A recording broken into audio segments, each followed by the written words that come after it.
Qo'l qo'yib turamiz mana. Xitoyliklarning ishini ko'rsatib qo'yaylik. Tracker 2 Xitoy zaborga. Qaranglar. Metkalarini ham o'zi ham dahshat qilib olgan. Mana strelka imo yozishgan tishi sepga umuman qarama-qarshi turibdi, qaranglar. Mana chizig'iga to'g'ri. Tepani ham qaranglar, bitasi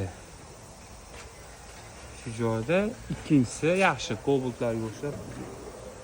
Endi hozir buni chiqaramiz, u kraskada, shtrixda chizib turib metkani chiqarib yuborsan ham bo'laveradi, muammo yo'q.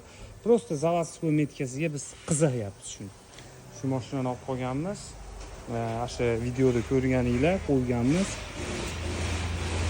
Ochganlar bo'lsa, yozinglar заводской metkasi qani buni. Qaysi holatda qo'yiladi? Bizi ham birinchi ochishimiz hozir.